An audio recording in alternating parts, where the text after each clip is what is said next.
خطبہ جمعہ ہو رہا تھا تو جناب علی المرتضیٰ نے جمعہ روک کے فرمایا بتاؤ بھائی مسلمانوں سب سے بہادر کون ہے؟ لوگوں نے کہا حضور آپ ہی سب سے بہادر ہے، زمانہ جانتا ہے۔ تو جناب علی رو پڑے، فرمانے لگے نہیں میں تمہیں بتاتا ہوں بہادر کون ہے۔ جناب کون ہے؟ فرمانے لگے ایک دن ایسا بھی آیا کہ مکے کے سارے سردار کٹھے ہو کے محبوب پاک پہ حملہ کرنے لگے، حضور کو گرا لیا۔ میٹھائی کھانا صرف سنت نہیں، پتھر کھانا بھی سنت ہے، صرف حلوہ کھانا سنت نہیں، پتھر کھانا بھی اس سنت کو بھی ادا کرنا۔ کہتے ہیں تھوڑے سے میٹھے چاول بھی کھا لو، کھانے کے ساتھ سنت ہے۔ میں نے کہا بھائی کبھی کبھی پتھر کھانا بھی سنت ہے، اس پر بھی توجہ کریں، اس کا بھی تھوڑا خیال فرمائیں۔ کہتے ہیں حضرت علی کفار مکہ نے نبی پاک صلی اللہ علیہ وسلم کو گرا لیا اور معاذ اللہ تشدد کرنے لگے۔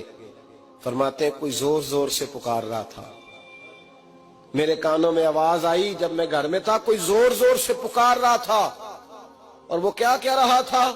کوئی ابو بکر کو خبر کرو، کوئی صدیق اکبر کو بتاؤ کہ قریش مکہ محبوب علیہ السلام کو تکلیف دے رہے ہیں، بتاؤ۔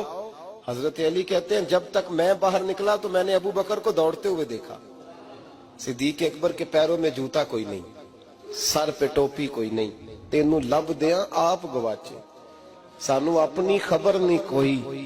کہتے ہیں بھاگتے جا رہے ہیں، اور پھر جب صدیق اکبر پہنچے تو میں دوڑا آ رہا تھا اور منظر دیکھ بھی رہا تھا کہ ابو بکر صدیق نے ایک کافر کو ادھر پھینکا، دوسرے کو ادھر پھینکا، تیسرے کو ادھر، اور ساتھ ساتھ فرماتے جا رہے ہیں ظالموں اسے مارتے ہو جو تمہیں جنت کا راستہ دکھاتا ہے، ظالموں ان پر تشدد کرتے ہو جو تمہیں جہنم سے بچاتے ہیں، جو تمہیں اللہ کا قرب دیتے ہیں، جو تمہیں دنیا کی آزمائشوں سے بچانے آئے۔ کہتے ہیں جب جناب صدیق اکبر نے دیکھا کہ پیچھے نہیں ہٹ رہے، بڑا مشکل کام نہیں کسی کے حصے کی مار کھانا، دین کا نام لے کے اپنا قد اونچا کرنا بڑا آسان ہے، لیکن 4 اینٹیں اٹھا کے کسی مسجد میں لگانی پڑ جائیں تو لوگوں کی شان میں کمی آتی ہے معاذ اللہ۔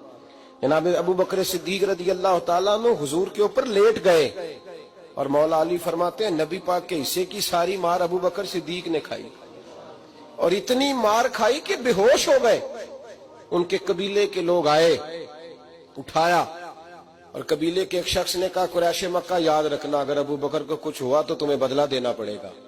لے گئے۔ ان کی اماں کہتی ہیں ساری رات میں اپنے بیٹے کے زخم دھوتی رہی اور میں روتی رہی، ساری رات میں پٹیاں کرتی رہی اور میں پریشان رہی۔ برادری ساری کٹھی تھی کہ ابو بکر کو ہوش آئے اور وہ بتائیں کون کون شامل تھا تو ہم بدلے کی کوشش کریں۔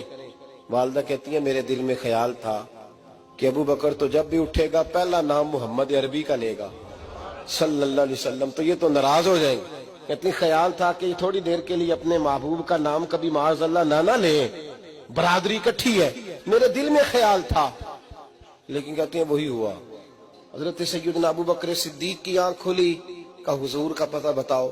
اماں کہتی ہیں میں نے کان میں کہا ابو بکر ذرا ٹھہر جا، برادری ساری کٹھی ہے، تو حضور کا نام لے گا تو چلے جائیں گے۔